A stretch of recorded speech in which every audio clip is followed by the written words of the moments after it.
ഫലസ്തീനിലെ ഗസയിലെ ആളുകൾക്ക് വീണ്ടും ഉപരോധം ഏർപ്പെടുത്തിയ ഇസ്രായേലിന് നേരെ ശക്തമായ ഉപരോധത്തിന് ഒരുങ്ങുകയാണ് യമനിലെ ഹൂത്തികൾ. ഇസ്രായേലിന് 4 ദിവസമാണ് സമയം നൽകിയിരിക്കുന്നത്. ഈ 4 ദിവസത്തിനകം ഉപരോധം പിൻവലിച്ചിട്ടില്ലായെങ്കിൽ ഗസയിലെ ആളുകൾക്ക് സഹായമെത്തിക്കാനുള്ള സൗകര്യം തടയുന്നത് 4 ദിവസത്തിനപ്പുറം നീണ്ടു നിൽക്കുകയാണെങ്കിൽ ചെങ്കടലിലെ ആക്രമണം വീണ്ടും ആരംഭിക്കുമെന്നാണ് ഹൂത്തികൾ പറയുന്നത്. ചെങ്കടലിലൂടെ ഇസ്രായേലിലേക്ക് നീങ്ങുന്ന എല്ലാ കപ്പലുകളും അമേരിക്കയുടെയും ഇസ്രായേലിന്റെയും ഏതാണെങ്കിലും ശരി, അതിനെയെല്ലാം ലക്ഷ്യം വെക്കുമെന്നാണ് ഹൂത്തികളുടെ നേതാവ് ഇപ്പോൾ പ്രഖ്യാപിച്ചിരിക്കുന്നത്. അതേസമയം ഗസയിലെ ഹമാസിന് ബന്ദികളെ വിട്ടയക്കാൻ American president Donald Trump warning നൽകിയിരുന്നു. പക്ഷേ ഈ വാണിങ്ങുകൾ ഹമാസ് തള്ളിക്കളയുകയായിരുന്നു. 1.5 വർഷം നീണ്ടു നിന്നിട്ടും ഒന്നും ചെയ്യാൻ കഴിയാത്ത ആളുകളുടെ ഭീഷണികൾക്ക് എന്ത് വിലയാണുള്ളത് എന്നാണ് ഹമാസ് ചോദിച്ചിരിക്കുന്നത്. ഇസ്രായേലുമായി ഏത് രീതിയിലുള്ള നീക്കങ്ങൾക്കും ഞങ്ങൾ തയ്യാറാണ് എന്നും ഹമാസ് അറിയിക്കുകയുണ്ടായി. എന്നാൽ ഇസ്രായേൽ അതിശക്തമായ യുദ്ധം വീണ്ടും പുനരാരംഭിക്കാനുള്ള പദ്ധതിയാണ് ഇപ്പോൾ ആവിഷ്കരിക്കുന്നത്. കഴിഞ്ഞ യുദ്ധങ്ങളിൽ ഉണ്ടായതിനേക്കാൾ ശക്തമായ ബോംബാക്രമണങ്ങൾ നടത്തി ഗസയിലുള്ള ആളുകളെയെല്ലാം നിർബന്ധപൂർവ്വം നാടുകടത്താനുള്ള ശ്രമവും ഇതിലൂടെ ഇസ്രായേൽ നടത്തുകയാണ്. ഇസ്രായേലിന് നേരെ ഹൂത്തികളുടെ ഈ ഒരു പ്രഖ്യാപനത്തിന് ഏറ്റവും വലിയ പ്രാധാന്യമുണ്ടാകുന്നത് കഴിഞ്ഞ ദിവസമാണ്. അറബ് ലീഗിന്റെ ഒരു ഉച്ചകോടി ഉണ്ടായിരുന്നു. ആ ഉച്ചകോടിയിൽ പ്രധാനമായും ചർച്ച ചെയ്തത് ഗസയെ പുനർനിർമ്മിക്കുന്നതിനെ കുറിച്ചാണ്. പക്ഷേ ഗസയിലെ ആളുകൾക്ക് ഭക്ഷണവും അതുപോലെ തന്നെ അടിസ്ഥാന സൗകര്യങ്ങളും ഇല്ലാത്ത സാഹചര്യമാണ് ഇപ്പോഴുള്ളത്. ഇസ്രായേൽ വീണ്ടും ഉപരോധം ശക്തമാക്കിയിരിക്കുകയാണ്. എന്നാൽ ഇത് പരാമർശിക്കാതെയാണ് ഗസയിലെ പുനർനിർമ്മാണത്തെക്കുറിച്ചുള്ള ചർച്ചയെന്ന് തന്നെയാണ് ഇപ്പോൾ ഹൂത്തികളുടെ പ്രസ്താവനകൾക്ക് ഏറ്റവും വലിയ പ്രാധാന്യം ലഭിക്കുന്നത്. അതേസമയം ഇറാന് ഒരു നിലക്കും ആണവായുധം നിർമ്മിക്കാനുള്ള അവസരം നൽകുകയില്ല എന്ന് ആവർത്തിച്ച് പറഞ്ഞിരിക്കുകയാണ് ട്രംപ്. ഇറാന് മുന്നിൽ 2 ഓപ്ഷനാണുള്ളത്. ഒന്ന് കരാറിലേക്ക് കടന്നു വരിക, അല്ലെങ്കിൽ ശക്തമായ സൈനിക ആക്രമണങ്ങൾ നേരിടുക എന്നാണ്. എന്നാൽ സമ്മർദ്ദവും അതുപോലെ തന്നെ ഭീഷണിയും ഒരുപോലെ മുന്നോട്ട് വെക്കുന്ന അമേരിക്കൻ ഭരണകൂടവുമായി യാതൊരു ചർച്ചക്കും ഞങ്ങളില്ല എന്നാണ് ഇപ്പോൾ ഇറാൻ വ്യക്തമാക്കിയിരിക്കുന്നത്.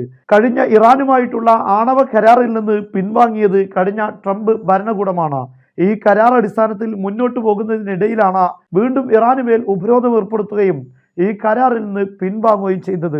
നിലവിൽ ട്രംപ് നിരന്തരമായി എല്ലാ രാഷ്ട്രങ്ങൾക്കും മുന്നിൽ ഭീഷണി ഉയർത്തുന്നത് കൊണ്ട് തന്നെ ഇത് വലിയ രൂപത്തിലുള്ള ഫലം കാണാതെ പോകുന്നതായിട്ടാണ് ഇപ്പോൾ റിസൾട്ടുകൾ വരുന്നത്. നമ്മുടെ ഇന്ത്യ രാഷ്ട്രത്തിന് നേരെയും തീരുവ ഉയർത്തുമെന്നുള്ള ഭീഷണി ട്രംപ് ഉയർത്തിയിട്ടുണ്ട്.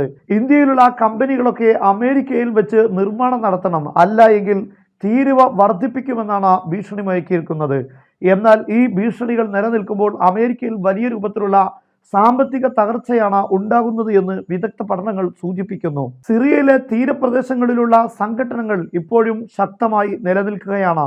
തുർത്തൂസിന്റെയും ലാദിക്കിയയുടെയും പ്രധാന ഭാഗങ്ങളെല്ലാം ഇപ്പോഴുള്ള സിറിയയിലെ പുതിയ സർക്കാരിന്റെ നേതൃത്വത്തിലുള്ള സൈനിക നടപടിയിലൂടെ ഒരു പരിധിവരെ ഒതുക്കാൻ സാധിച്ചിട്ടുണ്ട്.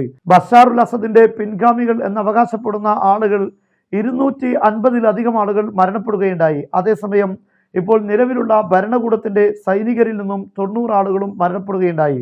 അതിദാരുണമായ പോരാട്ടമാണ് ഈ തുർത്തൂസിന്റെയും ലാദിക്കിയയുടെയും ഭാഗങ്ങളിൽ ഉണ്ടായിക്കൊണ്ടിരിക്കുന്നത്. എന്നാൽ അവസാനം വരുന്ന വാർത്ത പ്രകാരം തീരപ്രദേശങ്ങളിലുള്ള അധികാരം തിരിച്ചുപിടിച്ചതായി സിറിയയിലെ പുതിയ ഭരണകൂടം അറിയിക്കുന്നു. സിറിയൻ ഭൂപ്രദേശത്ത് ഒരാൾക്കും ആയുധം വെച്ചിരിക്കാൻ അനുമതി നൽകുകയില്ല. എല്ലാവരും ആയുധം വെച്ച് കീഴടങ്ങണം. ഭരണകൂടത്തിന് കീഴിൽ മാത്രമേ ഇത്തരം സംവിധാനങ്ങൾ ഉണ്ടാകാവൂ എന്നാണ് ഇപ്പോൾ പുതിയ ഭരണകൂടം വീണ്ടും ആവർത്തിച്ചിരിക്കുന്നത്. എന്നാൽ ഒരു ഭാഗത്ത് കുർദ് വിഭാഗങ്ങൾ ശക്തമായ പോരാട്ടം നടത്തുന്നു. അതേപോലെ തന്നെ പ്രോ അസദിന്റെ വിഭാഗവും ഇപ്പോൾ സംഘട്ടനത്തിന് ഒരുങ്ങിയിരിക്കുകയാണ്. ഇസ്രയേലിന്റെ അതിർത്തി പ്രദേശങ്ങളിലുള്ള റൂസ് വിഭാഗവും ആക്രമണത്തിനുള്ള നീക്കങ്ങൾ നടത്തുന്നു. സിറിയയിൽ വർഷങ്ങളായി നീണ്ടു നിൽക്കുന്ന സംഘടനകൾ ഇപ്പോഴും തുടരുന്നു എന്ന് തന്നെ വേണം നമുക്ക് ഇതിലൂടെ മനസ്സിലാക്കാൻ. അതേസമയം 13 വർഷങ്ങൾക്ക് ശേഷം സിറിയക്ക് വീണ്ടും അറബ് ലീഗിൽ അംഗത്വം ലഭിക്കുകയാണ്.